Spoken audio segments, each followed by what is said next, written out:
अस्सलाम वालेकुम, मेरा नाम है अदनान। मैं आप लोगों की भेजी की हॉरर स्टोरीज शेयर करता हूँ, और अगर आप भी मुझसे अपनी स्टोरी शेयर करना चाहते हैं तो डिस्क्रिप्शन में एक व्हाट्सअप नंबर है और एक ईमेल एड्रेस है। आप जैसे चाहें लिखकर अपनी स्टोरीज मुझसे शेयर कर सकते हैं। मैं बेस्ट स्टोरी सेलेक्ट करके उस पर नरेट कर दूंगा। अच्छा, अगर याद हो आप लोगों को कि जब हम छोटे हुआ करते थे तो अक्सर औक़ात लाइट चली जाया करती थी। कभी नाना नानी से हम लोग या दादा दादी से स्टोरी सुना करते थे, तो वो एक अलग ही मजा था। क्या मतलब कि यार, वो लाइफ, वो टाइम, वो बचपन, वो बहुत इंजॉय करते थे हम लोग। शायद आजकल की जनरेशन को वो नसीब नहीं है, लेकिन हमने वो वक्त बहुत गुजारा है। उस टाइम वो स्टोरीज हमारे लिए कितनी इंटरटेनमेंट होती थी, कितने एक्साइटेड हुआ करते थे कि रात को नाना या नानी से स्टोरी सुनेंगे। तो खैर, वो वक्त भी हमने बहुत इंजॉय किया। तो ऐसी एक स्टोरी जो आज मैं आपसे शेयर करने वाला हूँ, ये हमारी एक सब्सक्राइबर हैं जिन्होंने अपने नाना की स्टोरी शेयर की। बहुत इंटरेस्टिंग स्टोरी है, आपको अपनी उस फील में ले जाएंगी जो बचपन में हम लोग अपने नाना। आई होप आपको ये स्टोरीज अच्छी लगेंगी। चलते हैं स्टोरी की तरफ। स्टोरी शुरू करने से पहले आयतुल कुर्सी पढ़ते हैं और अपने आसपास इस्हार मान लेते हैं, क्योंकि सुना जब इन मखलूकात का जिक्र होता है तो ये बड़े इंटरेस्ट से हमारे करीब आ जाती हैं और अपनी बातें सुनने लगती हैं। आपको डर ना लगे, आयतुल कुर्सी पढ़ लें। अस्सलाम वालेकुम अदनान बेटा, मैं मिसेस खान पहले भी आपके साथ अपना एक वाकया शेयर किया और आज मैं अपने नाना की कहानी आपसे शेयर करने लगी हूँ। वैसे तो उनकी सारी जिंदगी इस तरह के वाकयात से भरी पड़ी है।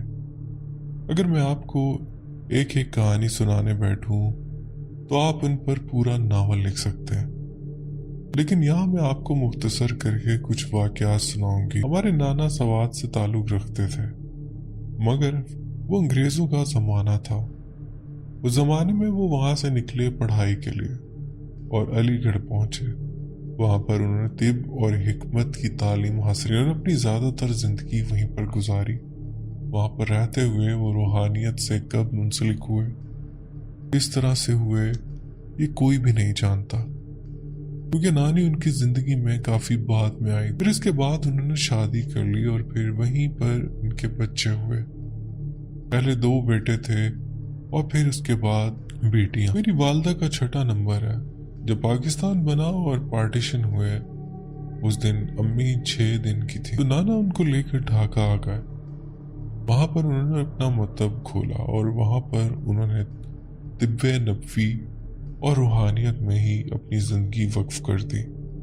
उनकी बहुत बड़ी लाइब्रेरी थी जो इन्होंने बनाई हुई, तो उनके इंतकाल के बाद ढाका गवर्नमेंट को दे दी गई। वहां पर उनका मकतब भी बहुत बड़ा और जबरदस्त था। हमारे नाना इल्म की उस मिराज पर पहुंचे हुए थे कि जन्नात वगैरह उनसे तालीम हासिल करते थे और वो उनके शागिर्द थे। नाश्ते में इन्हें रोज अजवा खजूर दी जाती थी जो कि स्पेशल मदीने से उनके लिए आती थी। अम्मी बताती हैं कि अक्सर वो उन्होंने खुद भी खाई। खैर, उसी तरह से वक्त गुजरता रहा।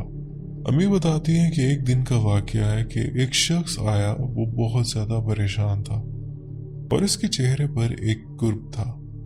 उसके साथ कुछ और लोग भी थे। उसने आकर कहा कि हकीम साहब, मैं परेशान हूँ और इस परेशानी से मुझे आप ही निकाल सकते हैं, कोई और नहीं निकाल सकता। नाना मुस्कुरा रहे थे और ऐसा लग रहा था कि जैसे इन्हें काफी इल्म। जब सब चले गए तो उन्होंने कहा कि हाँ बताइए कि क्या बात है। उसने बताया कि 1 महीना हुआ है और मेरे घर में एक बच्चा पैदा हुआ है और पैदा होने के बाद ही उस बच्चे ने बोलना शुरू कर दिया और वो खाने को मांगता है। उस टाइम जो भी मौजूद डर के मारे हमने वो सब उसके आगे रख दिया। वो सारा खा गया। अब तो हमारे घर का राशन भी खत्म हो गया और हम बहुत ज्यादा परेशान हैं कि हम करें तो क्या करें। ये बात पूरे खानदान में फैल गई है और काफी लोग आकर जमा हो गए, तो हमें समझ नहीं आ रही कि क्या करें। वो मर्दाना आवाज में बोलता है और सब कुछ खाता पीता है। तो नाना हंसने लगे और उन्होंने मुस्कुराते हुए कहा कि कोई बात नहीं, आप परेशान ना हो। फिर नाना ने उससे कहा कि आप ऐसा करो, अपने घर की तमाम औरतों को वहां से हटा दो, बस उस बच्चे को रहने देना और उसके बाद एक बहुत बड़ी कढ़ाई ले आना जिसमें कम से कम 20 किलो तेल आ सके और सहन में एक बड़ा चूल्हा तैयार करो, उसमें आग दहकाओ और उस तेल को उबालो रात के टाइम ये काम शुरू करना, मैं आ जाऊंगा।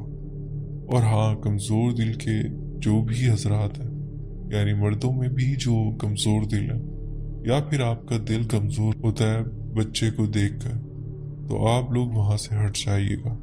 कोई मुझे डिस्टर्ब नहीं करेगा। मैं कुछ भी करता हूँ, आप लोगों ने मुझे परेशान नहीं करना। तो उन्होंने कहा कि ठीक है हकीम साहब, आप जो भी कहें हम वही करेंगे। और फिर वो लोग चले गए। रात को उन्होंने सारा इंतज़ाम किया और रात में फिर एक शख्स आया नाना को लेने के लिए, और नाना उनके साथ चले गए। वहाँ पर उन्होंने अपनी सारी तैयारी मुकम्मल कर रखी थी। तो नाना जान ने पढ़ना शुरू कर दिया और फिर इन्होंने कहा कि अब आप चूल्हा जला दो। तो उन्होंने लकड़ियाँ जलाई और तेल खोलने लगा। और फिर इन्होंने कहा कि बच्चे को लेकर आओ और एक बंदा ना जाए, क्योंकि वो बच्चा एक बंदे से नहीं आएगा, कम से कम भी 2-3 अफराद जाए। तो उनके घर में जो भी मजबूत दिल वाले थे वो गए। उन्होंने जाकर उस बच्चे को उठाया। बच्चा वाकई नहीं उठाया जा रहा था, क्योंकि वो इस कदर भारी हो गया था। वो बहुत मुज़ाहमत कर रहा था मगर आ नहीं रहा था। बहरहाल वो 3-4 बंदे उसको पकड़कर नाना के पास ले आए। नाना ने उनको बालों से पकड़ लिया। उस टाइम नाना पढ़ाई कर रहे थे। पहले नाना ने इसे बाजू से पकड़ा और फिर इसकी गर्दन दबोच दी। और फिर नाना बोले, अब बताओ कहाँ से आए हो, कौन हो तुम, और क्या चाहते हो, और किस तरह यहाँ आए हो, और असल बच्चा कहाँ है। मगर वो नहीं मान रहा था। तो नाना ने कहा कि ठीक है, तुम ऐसे नहीं मानोगे। तो उन्होंने उसे खोलते हुए तेल में इसका पाँव डाला। पाँव डालने की देर थी कि उसकी एक मर्दाना चीख की आवाज़ आई कि लोगों का दिल दहल गया। उस बच्चे का जो वालिद था वो भी ज़रा सा परेशान हुआ। वो आगे बढ़ने लगा तो दूसरे आदमी ने इसे पकड़ लिया कि ये तुम्हारा बच्चा नहीं है। तो जब इस बच्चे के पाँव कढ़ाई में चलते तो कितने ज़्यादा पर निकल कर इस कढ़ाई में तैरने लगे। वो चीखने लगा। नाना ने कहा कि अब अगर तुम सच नहीं बताओगे तो मैं तुम्हें पूरा जलाकर भस्म कर दूंगा। फिर उसने कहा कि ठीक है, मैं बताता हूँ। इसने कहा कि एक दिन मैं अपनी फैमिली के साथ ऊपर से गुजर रहा था। ये खातून सीधी लेटी हुई थी। तो मैंने इसके पेट में देखा कि वो बच्चा इतने मज़े से लेटा हुआ है और इतना आरामदेह लेटा हुआ है कि मुझे बहुत अच्छा लगा। मेरे दिल में ये ख्वाहिश पैदा हुई कि मैं काश इसकी जगह में लेट जाऊं। तो मैंने इस बच्चे को निकाला और अपनी बीवी को दिया कि इसको घर ले जाओ, और मैं इसकी जगह पर बच्चा बनकर लेट गया। तो इस तरह मैं इस औरत के शिकम में 1-1.5 महीना रहा। और फिर जब ये हुआ है तो साफ जाहिर है मैं अपने हिसाब से अपनी खुराक और खाना मांगता हूँ और बोलता भी हूँ और बहुत कुछ भी करता हूँ। तो उन्होंने कहा कि तुमने गलत किया। एक इंसान को इस तरह से तंग और परेशान करना, इसके बच्चे को लेकर जाकर अपनी जगह पर रखना। अब तुम अपनी बीवी से बोलो कि वो बच्चा लेकर आए और अपने कबीले वालों को बुलाओ। तो आपको पता है कि जहनी तौर पर उन लोगों का आपस में राब्ता होता है। नाना ने जब दोबारा उसको कढ़ाई में डालने की कोशिश की तो उसने कहा कि अच्छा, मैं बुलाता हूँ। फिर उसके बाद उन्होंने इसे बुलाया। वो बच्चे को लेकर आए। जब वो बच्चे को लेकर आए तो जितने भी लोग वहाँ पर बैठे थे वो सब हैरान होकर उनके मुंह की तरफ देख रहे थे कि ये क्या है। फिर नाना ने उनसे बच्चा लेकर उसके वालिद को पकड़ाया और फिर उससे कहा कि मैं तुम्हें तो नहीं छोड़ूंगा, मैं तुम्हें पूरी सजा दूंगा और पूरे कबीले से कहता हूँ कि आइंदा मेरे जिंदा रहते हुए यहाँ पर कभी किसी ने किसी के साथ इस तरह की हरकत की तो मैं पूरे कबीले को जलाकर राख कर दूंगा। और नाना ने इसको पकड़कर तेल में डाल दिया।